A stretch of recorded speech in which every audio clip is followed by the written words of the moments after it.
Across the South Coast, live from Solent University, you're listening to Solent Sports News. Good afternoon, it's 1 o'clock. I'm Adam Tilner with your Solent Sports News headlines. England faced Bangladesh in their first match of the T20I series this morning. Our reporter Adam Oliver joins us to talk about the result. Hello Adam, what can you tell me about the result? Yeah, thanks, Adam. So, Bangladesh defeated England by 6 wickets. It was pretty convincing for the hosts, really. England never really got going with the bat, other than their opening pair, Phil Salt and Joss Buttler, who scored 38 and 67 respectively. Buttler got dropped early on, didn't really look himself until he got dropped, and then he started looking much better, propelled the score on a bit. But no one else really got going. Like, the runs were pretty spared throughout. I think Sam Curran, who has had a pretty torrid tour really with the bat, struggled again.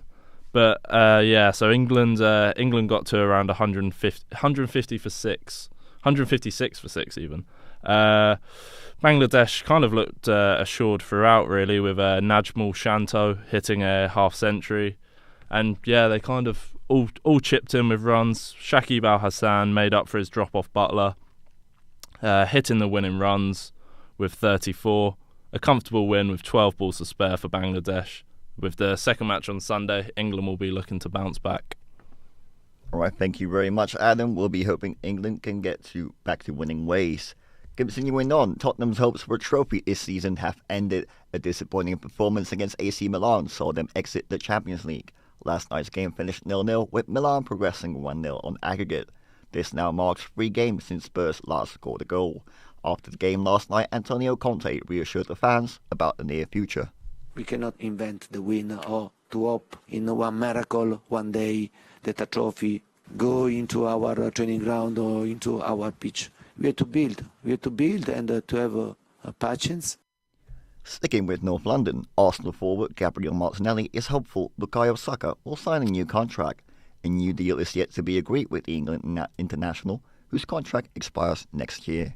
I'll be happy because he's a very, very good player, one of the best young players in the world, and he's at his house, Arsenal is his home, and for sure he's happy, and we'll be happy as well if he stays and sign a new deal. Southampton forward Kamaldeen Sulemana has revealed he had conversations with Mohamed Salisu before signing. The pair played together at the 2022 Qatar World Cup. Despite this, Sulemana insisted he made a decision to join himself. AFC Wimbledon's Chris Gunter has today announced his retirement from the Welsh national team. The 33-year-old holds a record for most Wales appearances, having stepped on the pitch on 109 occasions. To Fratton Park now, Portsmouth winger Ronan Curtis will see a specialist today. Curtis suffered an ACL injury in Portsmouth's 3-1 victory against Bolton on Tuesday night.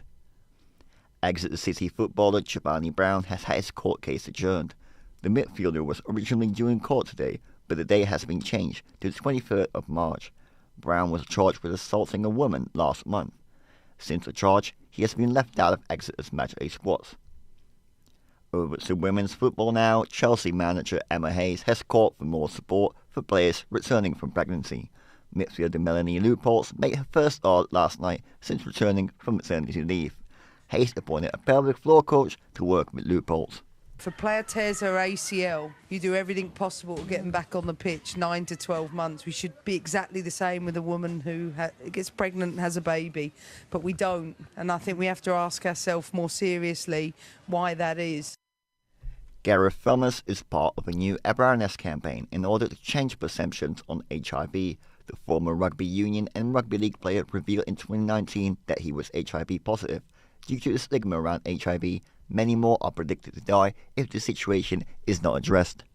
And it's based mainly around HIV awareness and the stigma that's kind of created in society, and the reality that the stigma in the next 20 years, if the stigma continues to exist, they've predicted around 400,000 people will die from the stigma alone. Not the virus itself, but from the stigma alone. Tennis now, Emma Raducanu has revealed her wrist injury has resurfaced ahead of today's match at Indian Wells. The 20-year-old has only been able to play 4 matches this season, and she's hopeful of playing through the pain. Wimbledon is set to lift its ban on Russian and Belarusian players. It was the only major tournament to take such measure last year. The athletes will be allowed to play under a neutral flag unless they show support to Putin. Jake Paul and Floyd Mayweather clashed last night in Miami. In the video clip that surfaced online, Mayweather confronted Paul with his entourage. Both parties were in attendance for the Miami Heat basketball game. The clash comes ahead of rumors that the pair will face off in a boxing match later in the year. In Formula 1, Andrea Stella has confirmed McLaren are considering Red Bull as their new engine supplier. With major changes to the sports regulations coming in 2026, Stella said they have to consider all options.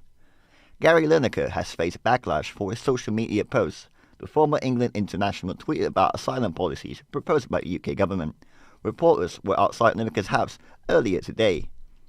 That's all from us for now.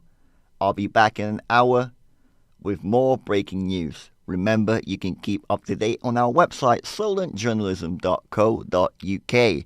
Goodbye from me.